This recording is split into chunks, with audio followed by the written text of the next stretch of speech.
বন্ধুরা দেখো কিভাবে আমি এতগুলো টাকা উইথড্র করে ফেললাম ওয়ানিক্সবিট থেকে। তোমরাও পারবে, সেটার জন্য অবশ্যই তোমরা গুগল থেকে ওয়ানিক্সবিট অ্যাপসটি প্রথমে ডাউনলোড করে ফেলবে। তারপর বন্ধুরা দেখো অ্যাপসটি ইনস্টল করে ওপেন করার সাথে সাথে এরকম একটা ইন্টারফেস দেখতে পারবে। এখান থেকে তোমরা উপরে ডান পাশে রেজিস্ট্রেশন আইকনে ক্লিক করবে, তারপর এখান থেকে বাই ইমেল অপশনে ক্লিক করে ফেলবে। তারপর বন্ধুরা এখানে তোমরা তোমাদের পার্সোনাল তথ্যগুলো নেম, রিজন সহ ডেট অফ বার্থ এসব তথ্যগুলো তুমি দিয়ে দিবে। তারপর বন্ধুরা ফোন নাম্বারটা কিন্তু তোমার পার্সোনাল নাম্বার দিয়ে দিবে।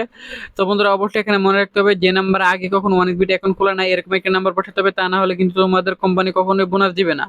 তো বন্ধুরা তোমাদের ফ্রেশ নাম্বার না থাকলে পরিবারের যে কোনো সদস্যের নাম্বার বসাতে পারবে। তারপর বন্ধুরা এখানে পাসওয়ার্ড বসাবে, তারপর এখানে প্রোমো কোডের ঘরে গিয়ে কিন্তু তোমরা আমাদের স্পেশাল প্রোমো কোড NEW1000 এই প্রোমো কোডটি বসাবে, না হলে কিন্তু তুমি বোনাস পাবে না। তারপর নিচের বক্সগুলিতে টিক মার দিয়ে নিচে রেজিস্টারে ক্লিক করবে। তারপর বন্ধুরা দেখো আমাদের অ্যাকাউন্ট খোলা হয়ে গেছে। এখন বন্ধুরা আমরা এখান থেকে মেনু বাটনে ক্লিক করলাম, তারপর উপর সেটিং আইকনে ক্লিক করে ফেলবো, তারপর উইথড্র আইকনে ক্লিক করার পর বন্ধুরা আমরা এখানে দেখবে বিভিন্ন ধরনের ব্যাংকিং অপশন আছে। তো বন্ধুরা আমি এখান থেকে বিকাশ অপশনটি সিলেক্টেড করলাম, তারপর এখানে বিকাশ নাম্বারটি বসানোর পর কনফার্মে ক্লিক করলে টাকা চলে আসবে।